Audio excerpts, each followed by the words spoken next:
अस्सलामुअलैकुम dear students, welcome to my channel easy math Ghulam Mustafa. आज की वीडियो में हम एक्सरसाइज 1.3 को सॉल्व करेंगे जिसमें topic limit of a function है। तो आज की वीडियो में मैं आप लोगों को ये भी बताऊंगा लिमिट ऑफ ए फंक्शन की डेफिनेशन क्या है। इसके अलावा लिमिट जो है उसका हमारी प्रैक्टिकल लाइफ में कहाँ यूज़ हो रहा है, और इसके अलावा हम ये देखेंगे कि लिमिट की ज़रूरत क्यों पेश आती है। तो आपको बहुत सारे चैनल्स पर क्वेश्चंस तो सॉल्व करवाते हुए टीचर्स नज़र आएंगे, लेकिन इंशाल्लाह आपको मेरे चैनल पे साथ कॉन्सेप्ट भी दिया जाएगा कि जो टॉपिक हम पढ़ रहे हैं वो हमारी प्रैक्टिकल लाइफ में कहाँ यूज़ हो रहा है। तो वीडियो को स्टार्ट करने से पहले जो मेरे चैनल पर न्यू कमर हैं वो मेरे चैनल को सब्सक्राइब कर दें और बेल आइकन को प्रेस कर दें ताकि उनको मेरी नई आने वाली वीडियोस मिलती रहें। तो हमें क्वेश्चन नंबर 1 में कहा जा रहा है कि इनको एवेलुएट करना है और साथ लिमिट दे दी गई है। तो पहले हम लिमिट के कॉन्सेप्ट को समझ लेते हैं। लिमिट क्या है? जब आप उस कॉन्सेप्ट को समझ लेंगे तो ये क्वेश्चन हमारे लिए और इजी हो जाएंगे। सबसे पहली बात तो लिमिट क्या होती है। वैसे अगर हम सोचे तो अक्सर ये लफ्ज़ हम यूज़ कर लेते हैं कि तुम अपनी लिमिट में रहो, इससे बाहर ना हो, यानी एक अपनी हद में रहो। एक तो ये मीनिंग लिया जाता है आम अल्फा यानी मतलब में। इसके अलावा हम इसका अगर सिर्फ एक शॉर्टकट मीनिंग लिखें तो वो अप्रोच होती है लिमिट का मतलब। जैसे हम अक्सर ये लफ्ज़ यूज़ करते हैं, जैसे मैंने किसी बड़े आदमी से मिलना है, फ़र्ज़ करें हमारे शहर के डीसीओ से मिलना है, तो हम कहते हैं उससे डायरेक्ट तो नहीं मिला जा सकता, तो हम ऐसे लोग तलाश करते हैं जिनकी उन तक अप्रोच है। तो हम उन आदमियों के ज़रिए उनसे पूछते हैं कि ये डीसीओ साहब कब बैठते हैं, किस टाइम बैठते हैं, आप हमें कब मिलवा सकते हैं। तो इस तरह हम अपनी अप्रोच तलाश करके उनसे ईज़िली मिल लेते हैं। लेकिन ये बात याद रखिएगा, अप्रोच का मतलब ये नहीं है कि वो बंदा डीसीओ खुद है, बल्कि वो उसके आसपास मौजूद है, उसके इक्वल नहीं होगा। यानी लिमिट में ये कॉन्सेप्ट भी ज़रूर ज़हन में रखिएगा कि जिस वैल्यू पर हम लिमिट ले रहे होते हैं वो वैल्यू एग्जैक्ट उसके इक्वल नहीं होती, बल्कि उसके करीब तरीन होती है। अब लिमिट हम लेते क्यों हैं, इसकी वजह यानी ये हमारे लिए क्यों बनाई गई है, इसका इस्तेमाल क्यों किया जाता है। तो इसमें याद रखिएगा बहुत सारे हैं ऐसे होते हैं जिनमें जब हम इनपुट देते हैं तो हमें आउटपुट मालूम नहीं होती। जैसे x² - 9 है ओवर x - 3 है। अगर मैं आप जैसे मैं कह देता हूँ ये जो फंक्शन है ये 3 पर डिफाइंड नहीं है। क्यों नहीं है? क्योंकि अगर हम देखें इसमें 3 इनपुट देते हैं, यानी x की जगह पर 3 लिख देते हैं, तो हमारे पास जो आउटपुट है वो 0/0 फॉर्म आ रही है, यानी अनडिफाइंड फॉर्म आ रही है। तो इस तरह बहुत सारे क्वेश्चंस होते हैं जिनमें इनपुट से आउटपुट हमें मालूम नहीं हो पाती, तो उस वक्त हमें लिमिट का इस्तेमाल करना पड़ता है। तो ये सबसे पहली बात तो यही याद रखें, कोई आपसे पूछता है कि लिमिट क्यों यूज़ होती है, तो ये अनडिफाइंड फंक्शंस को डिफाइंड बनाने के लिए यूज़ होती है, यानी जिनके आंसर 0/0 या इन्फिनिटी फॉर्म में आ रहे होते हैं, उस वक्त हम लिमिट का इस्तेमाल करके उनको डिफाइंड बनाते हैं।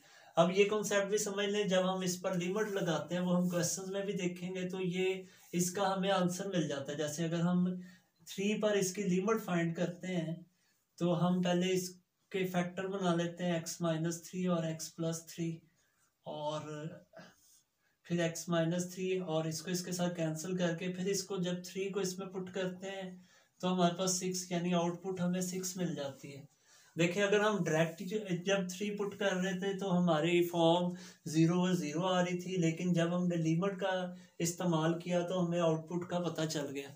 अब यानी ये जो एरो है इसका मतलब अप्रोचिंग्स टू होता है, ये याद रखिएगा, या टेंस टू भी इसे पढ़ते हैं।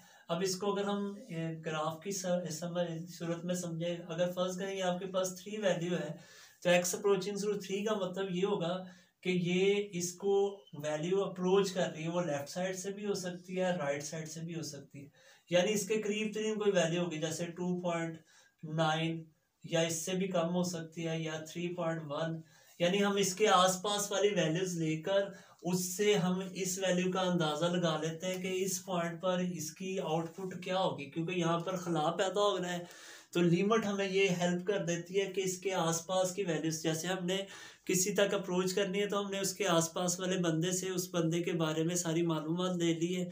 तो इसी तरह हम लिमिट की मदद से उसके आसपास की वैल्यू से उसकी रेंज का अंदाज़ा लगा लेते हैं।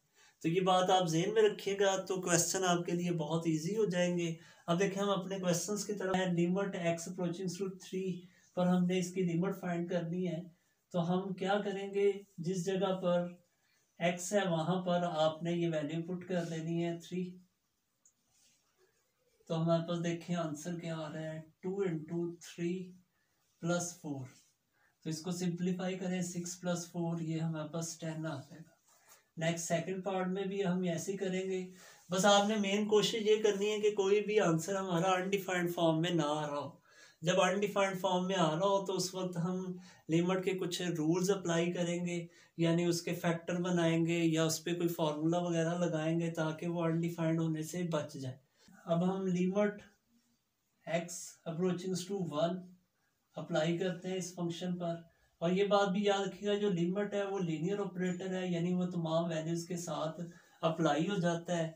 यानी यहाँ पर 3 वैल्यूज़ जमा या माइनस हो रही हैं तो वो हर वैल्यू के साथ अप्लाई हो रहा होता है। लिमिट की प्रॉपर्टीज़ में हम लोग ये पढ़ चुके हैं। तो देखें तमाम वैल्यूज़ के साथ ये लिमिट आएगी। तो यहाँ पर जब हम x की जगह पर 1 पुट कर देते हैं तो हमारे पास ये आंसर बन रहा है 3 माइनस 2 प्लस 4, 3 प्लस 4 7, 7 माइनस 2 5। इसी तरह हम इसका थर्ड पार्ट सॉल्व कर लेते हैं। यहाँ पर भी जो आंसर है वो डिफाइंड आ रहा है। और नेक्स्ट देखिए लिमिट x अप्रोचिंग टू 3, और यहाँ पे हमारे पास टर्म हमारे पास दे दी गई x square plus x plus 4। तो हम यहाँ पर भी x की जगह पर 3 पुट कर देते हैं और देखते हैं जवाब अनडिफाइंड तो नहीं आता। तो यहाँ पर देखें 9 प्लस 3 प्लस 4, ये 12 प्लस 4 16, और 16 का अंडर रूट हमारे पास 4 आ रहा है। पार्ट को डिस्कस करते हैं। देखें इसमें भी हमें लिमिट अप्लाई करनी है। तो हम सिंपल एक तो ये मेथड कि आप डायरेक्ट जहाँ जहाँ पे x है वहाँ 2 पुट कर दें।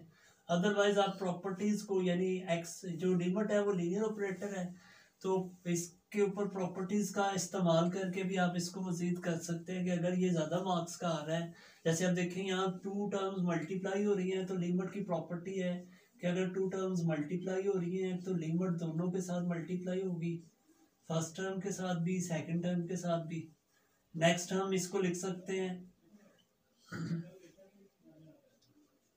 कि अगर किसी भी टर्म के ऊपर होल पावर आ जाती है तो वो आप बाहर लिख सकते हैं, यानी लिमिट इसके अंदर आ जाती है।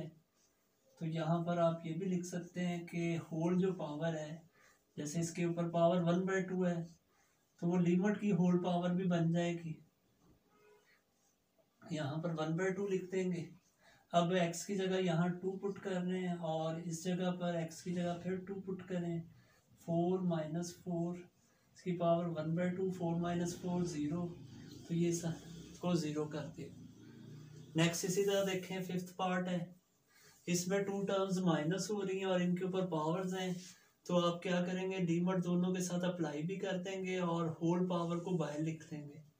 तो यहाँ पे लिख सकते हैं x³ प्लस 1, इस सारे की पावर हमारे पास बन रही है 1/2 माइनस लिमिट सेकेंड टर्म के साथ भी आ रही है, और यहाँ पर भी हम क्या करेंगे, होल पावर 1/2।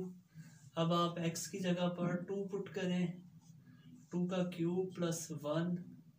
अब इसकी होल पावर हमारे पास बन रही है 1/2। कांस्टेंट की जो लिमिट होती है वो कांस्टेंट ही होता है। इसी तरह देखें यहाँ पर x की जगह पर हम 2 लिख देते हैं। तो यहाँ पर देखें 8 प्लस 1 9, इसकी पावर 1/2। यहाँ पे भी हमारे पास 9 बन रहा है। 9 का अंडर रूट लें 3, यहाँ पर फिर 3, 3 माइनस 3 0 आंसर आ रहा है। लास्ट पार्ट को सॉल्व करते हैं, उसमें भी हम यही, तो इसमें भी हम तमाम वैल्यूज के साथ लिमिट अप्लाई करते हैं। 2 एज इट इज आ जाएगा और limit x approaching to -2x, और ये होल पावर बन जाएगी। इसी तरह 5 बाहर और limit x approaching to -2 into x divided by 3 limit जब कांस्टेंट और वेरिएबल मल्टीप्लाई होगा, कांस्टेंट हमेशा बाय लिख देंगे और वेरिएबल के साथ लिमिट को अप्लाई कर देंगे। और केला जो कांस्टेंट है उसके साथ भी लिमिट लिखी जा सकती है, लेकिन बाद में कांस्टेंट की जो लिमिट होती है वो कांस्टेंट की इक्वल ही होती है। देखिए यहाँ पे 2 -2 की पावर 3 जब हम लेते हैं तो -8, 5 इंटू -2 और 3 इंटू -2, और इसी तरह देखें अब ये 2 एज इट इज़ आएगा। ये बात याद रखिएगा कि जब भी हम किसी कांस्टेंट की लिमिट अप्लाई करते हैं, कोई भी यहाँ पे लिमिट हो तो कांस्टेंट ही आंसर आता है। -16, -10, -6 एंड -2, तो -26 ओवर -8, माइनस माइनस के साथ कैंसिल। मज़ीद इसको सिंप्लीफाई कर लें, अगर हम इसको 2 पे डिवाइड करते हैं तो हमारे पास सब पार्ट्स के अंदर हमने देखा कि किसी भी आंसर का यानी कोई भी आंसर अनडिफाइंड नहीं आ रहा तो सिंपल इसी तरीके से हम लिमिट डायरेक्ट पुट कर देते हैं। अब हम क्वेश्चन नंबर 2 में देखेंगे, वहाँ पे कुछ ऐसे पार्ट्स होंगे जब आंसर 0/0 फॉर्म या इन्फिनिटी फॉर्म आ रहा होगा, तो वहाँ पर हम कुछ फार्मूलाज का इस्तेमाल करके उसको डिफाइंड बना लेंगे। आ जा रहा है evaluate limit x approaching to -1। हमने इसमें -1 पुट करना है। देखें फर्स्ट पार्ट में पहले कर रहा हूँ, तो x की जगह पर अगर हम लिमिट x अप्रोचिंग टू -1 है तो हम x की जगह -1 पुट करते हैं और देखते हैं क्या आंसर आता है हमारे पास। तो यहाँ देखें -1 क्यूब -1 ओवर -1 प्लस 1, -1 की पावर 3 है तो -1 और ये +1, ऊपर 0 आंसर आ रहा है और नीचे भी 0। तो अब आप देखें ये क्वेश्चन इस तरह का बन रहा है कि इसमें 0/0 फॉर्म यानी अनडिफाइंड फॉर्म बन रही है। तो मैंने आपको बताया था कि लिमिट का इस्तेमाल ही हम इसलिए करते हैं ताकि ये अनडिफाइंड फॉर्म को डिफाइंड फॉर्म में हम ले आएँ। जब इस तरह का कोई भी क्वेश्चन आ जाए जिसमें 0/0 फॉर्म बन रही है तो आप याद रखिएगा, किसी क्वेश्चन में 0/0 फॉर्म बन रही हो, अनडिफाइंड फॉर्म होती है, तो उस क्वेश्चन में सबसे पहला काम हम ये करेंगे, देखेंगे उस क्वेश्चन में कोई चीज़ कॉमन तो नहीं आ रही। अगर कॉमन आ रही पहले वो कॉमन लेंगे, नेक्स्ट फिर हम उसके फैक्टर बनाएंगे, यानी कोई फैक्टर हो जाए या कोई फार्मूला बन जाए, तो वही देखते हैं। इसको डिफाइंड बनाने के लिए आप देख सकते हैं इसके अंदर ऊपर वाली टर्म में नोमिनेटर में x कॉमन आ रहा है, वो हम कॉमन ले लेते हैं। कॉमन लेने के बाद मजीद आप ये देखेंगे कि इसमें कोई फार्मूला तो नहीं अप्लाई हो रहा। जैसे देखें ऊपर वाली फॉर्म में x² -1 पे हम फार्मूला भी अप्लाई कर सकते हैं। इसको हम लिख सकते हैं एक दफ़ा प्लस और एक दफ़ा माइनस, तो आप लिख लें x -1 और x +1 डिवाइडेड बाई x +1। ये कैंसिल करें, कैंसिल करने के बाद x की वैल्यू पुट करें -1, देखें वो हमारे पास आ रही है +2। तो देखें ये फंक्शन पहले अनडिफाइंड हो रहा था, लेकिन जब हमने लिमिट के रूल्स को अप्लाई किया तो ये फंक्शन डिफाइंड हो गया। सेकंड पार्ट में भी हमें लिमिट x अप्रोचिंग टू 1 दे दिया गया है। सबसे पहले तो हम इसको पुट करेंगे, अगर ये अनडिफाइंड फॉर्म होगी तो फिर हम इसको मज़ीद सिंप्लीफाई करेंगे जैसे मैंने आपको रूल्स बताए हैं। पहले तो लिमिट के रूल्स के मुताबिक लिमिट इस पे अप्लाई करें, कांस्टेंट और वेरिएबल मल्टीप्लाई हो रहे हैं, कांस्टेंट बाहर वेरिएबल के साथ लिमिट और पावर होल आ जाएगी। यहाँ पर भी एज ए लीनियर ऑपरेटर इसको अप्लाई किया है तो ये बन रहा है। नेक्स्ट हमारे पास 2 टर्म्स जब डिवाइड हो रही हो तो तमाम टर्म्स के साथ हम लिमिट अप्लाई कर देते हैं, ऊपर भी और नीचे भी, और अगर प्लस माइनस हो तो भी अलग अलग तमाम टर्म्स के साथ लिमिट आ जाती है। अब जहाँ जहाँ पे x है वहाँ हम 1 लिख रहे हैं। देखें 1 की पावर 3, 4 इंटू 1 ओवर 1 का स्क्वायर एंड 1, तो ये 3 + 4 1 + 1 7/2, ये हमारे पास आंसर आ रहा है। देखें अब ये अनडिफाइंड नहीं हुआ, 0/0 फॉर्म आती तो फिर हम इनमें से कॉमन लेते या फैक्टराइज करते, लेकिन जब डिफाइंड फॉर्म आ रही हो तो तब हमें ये काम करने की ज़रूरत नहीं है। हमें कहा जा रहा है लिमिट x अप्रोचिंग टू 2, हमने इसमें x की जगह 2 पुट करना है। अगर हम इसमें 2 पुट करते हैं, देखिए यहाँ पे 2 की पावर 3 8, 8 माइनस 8 0, और नीचे अगर 2 पुट करते हैं यहाँ 4, 4 प्लस 2 6, 6 माइनस 6 0, तो ये भी 0/0 फॉर्म बन रही है। तो इसलिए हम इसको अनडिफाइंड होने से बचाने के लिए ये वाला प्रोसेस करेंगे। सबसे पहले इसमें कॉमन देख लेंगे, कॉमन नहीं आ रहा तो नेक्स्ट हम क्या करेंगे, फैक्टराइज करेंगे। हम देखेंगे किसी पे कोई फार्मूला तो नहीं लग रहा।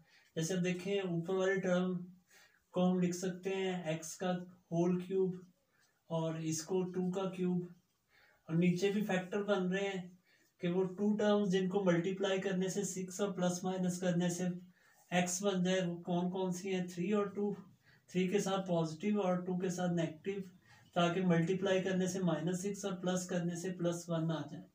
अब हम इस पे फार्मूला लगाते हैं। फार्मूला आप लोगों ने ए क्यूब माइनस बी क्यूब के लिए मैट्रिक में पढ़ रखा है। ए क्यूब माइनस बी क्यूब जो होता है वो इक्वल होता है हमारे पास ए माइनस बी और A square plus A B plus B square. वो यहाँ पे अप्लाई कर दें तो देखें लिमिट एक्स अप्रोचिंग्स टू 2, हम a माइनस बी यानी x माइनस 2, ए का स्क्वायर यानी x का square plus A B plus 2b है 2x और प्लस b का स्क्वायर 2 का स्क्वायर 4। नेक्स्ट इन दोनों में से देखें x कॉमन हम ले रहे हैं और लास्ट 2 वैल्यूज में से -2 कॉमन है, तो हमारे पास limit x approaches to 2 x minus 2 x square plus 2x, यहाँ पर x माइनस 2 और x प्लस 3 ये कैंसिल हो जाएंगी। बाकी x की जगह आप 2 पुट कर दें, 2 का square plus 2 into 2 x plus 4 और 2 प्लस 3, तो ये 4 प्लस 4 प्लस 4 ओवर 5, ये 12/5 हमारे पास आंसर आ जाएगा। देखिए पहले आंसर अनडिफाइंड हो रहा था, लेकिन हमने लिमिट की प्रॉपर्टीज को यूज करके जब इसको सॉल्व किया तो हमारे पास डिफाइंड आंसर आ गया। अगर मैं 1 इसकी जगह पे पुट करूँ, 1 का क्यूब 1 आएगा, यहाँ -3 +3 और -1, तो ऊपर 0 और नीचे 1 -1, ये भी 0/0 फॉर्म है। तो हमें इसके भी पहले तो देखना है कॉमन, नीचे वाली रकम में कॉमन आ रहा है और ऊपर वाले के हम फैक्टर बनाएंगे। फैक्टर बनाने के लिए अब यहाँ 4 टर्म्स हैं तो हम इनकी पेयरिंग करेंगे। मैं फर्स्ट को फोर्थ के साथ मिला लेता हूँ ताकि इस पे हम ए क्यूब माइनस बी क्यूब वाला फार्मूला अप्लाई कर सकें। नेक्स्ट 2 में से कॉमन आ रहा है -3x, वो हम कॉमन ले लेते हैं और नीचे वाली टर्म में से x कॉमन लेंगे तो ये बन रहा है। इस पे आप ए क्यूब माइनस बी क्यूब वाला फार्मूला जो हम लास्ट पार्ट में पढ़ चुके हैं वो ये अप्लाई करें, तो यहाँ पर देखें बन रहा है x minus 1 and x square plus x plus 1 -3x x minus 1 over, इस पे भी फार्मूला अप्लाई और एक्स स्क्वायर -1 को हम लिख सकते हैं x माइनस 1 और x प्लस 1। अब देखें ऊपर वाली टर्म में से कॉमन आ रही है x माइनस 1 टर्म, ये हम कॉमन लेते हैं और उसके बाद लिमिट अप्लाई कर देंगे। x माइनस 1 इन दोनों में से कॉमन लें, यहाँ पर सिर्फ x square plus x plus 1 और इधर -3x बच जाएगा। नीचे x into x minus 1 x plus 1, x minus 1 के साथ कैंसिल होगा। अब आप x की जगह पर 1 पुट कर दें, देखें यहाँ पे 1 का square 1, 1 plus 1 -3 over 1 into 1 plus 1, तो ऊपर 0 और नीचे 2, 0/2 0, तो ये हमारा एक डिफाइंड आंसर आ गया। -1 का क्यूब -1, -1 का स्क्वायर +1 और नीचे -1 का स्क्वायर +1 -1, तो ये भी 0/0 फॉर्म बन रही है।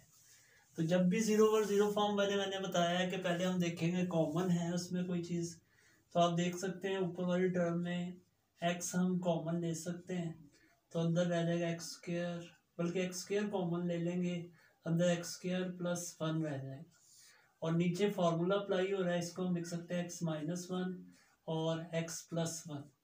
x+1 के साथ कैंसिल। अब दो टर्म्स डिवाइड हो रही हैं तो लिमिट दोनों के साथ अप्लाई हो जाएगी, ऊपर वाली टर्म के साथ भी, और इसके ऊपर होल पावर है वो बाहर लिख देंगे। इस तरह नीचे वाली टर्म के साथ भी अप्लाई होगी। तो देखिए यहाँ पर x की जगह हम -1 लिख लेते हैं, इधर भी x की जगह -1 लिखें तो 1/-1 1/-2 यानी -1/2 हमारे पास आंसर होगा। इसी तरह इसका 6 पार्ट है। अगर हम इसमें 4 पुट करते हैं, देखें 2 × 4, 4 का पावर स्क्वायर लेंगे 16 -32 और +32, और नीचे इसी तरह अगर 4 64 और -64 1 जो कि 0/0 फॉर्म है। तो इसको भी डिफाइंड बनाने के लिए हम पहले देखते हैं कुछ कॉमन है तो वो लेते हैं। कॉमन देखें इसमें 2 बन रहा है ऊपर वाले टर्म में से, और नीचे वाले टर्म में से x² कॉमन ले लें तो यहाँ पे x² -1। अब हम limit x approaching to 4, x² -16 पर भी फॉर्मूला अप्लाई हो रहा है, इसको तो एक दफ़ा हम माइनस और प्लस की शक्ल में लिख लेंगे, divided by x² x -4। 2 x की जगह 4 लिख देंगे,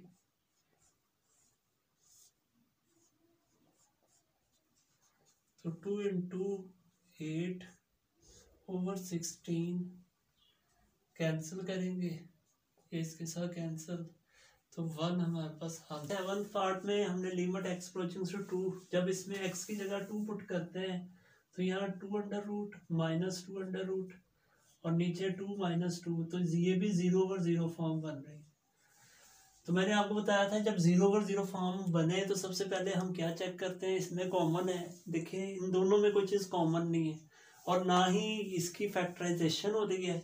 तो फिर तीसरे नंबर पे जब हमें ना कॉमन मिल रहा हो ना फैक्टराइज हो रहा हो तो फिर हम उसको रैशनलाइज करते हैं, यानी नीचे वाली जो टर्म होती है कंजुगेट के साथ मल्टीप्लाई और डिवाइड करते हैं। लेकिन अगर स्क्वायर रूट वाली टर्म ऊपर है तो फिर आप स्क्वायर रूट वाली टर्म के मुताबिक करेंगे। देखिए यहाँ पर स्क्वायर रूट वाली टर्म ऊपर है हमारे पास, तो हम स्क्वायर रूट वाली टर्म के कंजुगेट के साथ मल्टीप्लाई और डिवाइड करेंगे।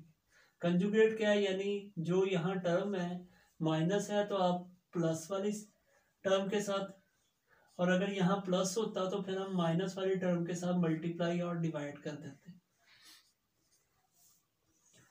तो अब देखें ये -b a+b वाली फॉर्म है, तो इनको अगर हम क्लोज करें तो a² -b² वाली फॉर्म बन जाएगी, यानी फर्स्ट टर्म का स्क्वायर माइनस सेकेंड टर्म का स्क्वायर। और नीचे फॉर्मूला ये अप्लाई नहीं हो सकता क्योंकि एक स्क्वायर रूट के साथ टर्म है और एक बगैर स्क्वायर रूट के टर्म है।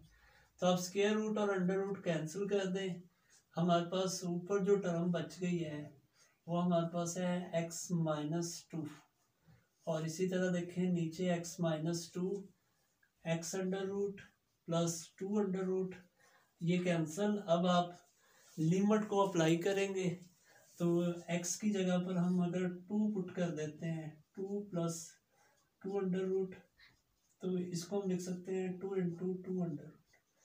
तो देखें ये पहले अनडिफाइंड फॉर्म थी लेकिन लिमिट अप्लाई करने के बाद इसका आंसर डिफाइंड है। अगर मैं यहाँ पर h की जगह 0 पुट करता हूँ तो यहाँ सिर्फ सिंपली x अंडर रूट और x अंडर रूट रह जाएगा और नीचे 0, यानी ये कैंसिल होगा, ये भी 0/0 फॉर्म बन रही है। तो हम इसको भी डिफाइंड बनाने के लिए इसमें देखें कॉमन लेंगे, कॉमन नहीं है ना, इसको फैक्टराइज कर सकते हैं, तो फिर लास्ट में हमें रैशनलाइजेशन ही करनी पड़ेगी। तो यहाँ पे आपने देखना है स्क्वायर रूट वाली टर्म इसमें भी ऊपर आ रही है, तो इसके कंजुगेट के साथ मल्टीप्लाई और डिवाइड कर लें। तो यहाँ पे माइनस साइन है तो हम क्या करेंगे, x + h + x under root के साथ मल्टीप्लाई और डिवाइड कर लेते हैं। तो यहाँ पे देखें a -b a+b वाली फॉर्म है, तो हम इसको लिख सकते हैं a का स्क्वायर -b का स्क्वायर, यानी फर्स्ट टर्म का स्क्वायर और माइनस सेकेंड टर्म का स्क्वायर, और नीचे हमारे पास ये मल्टीप्लाई होंगी h into x plus H plus x under root. Square और अंडर रूट वाले टर्म्स आपस में कैंसल। यहाँ पे ओनली हमारे पास लिमिट एक्स अप्रोचिंग टू 0। यहाँ पे बच गया x plus H minus x, और नीचे हमारे पास है x into x plus H under root plus x under root. X x के साथ कैंसल। अब नेक्स्ट देख लें, हमारे पास जो टर्म्स बच गई हैं वो रह गई हैं H over H into x plus H under root plus x under root. H H के साथ कैंसल। अब एच की जगह पे अगर आप 0 पुट कर देते हैं, यहाँ पे ओनली एक्स रह जाएगा। X plus x under root को अगर ऐड करते हैं तो वो 2 इंटू एक्स अंडर रूट, ये हमारा आंसर होगा।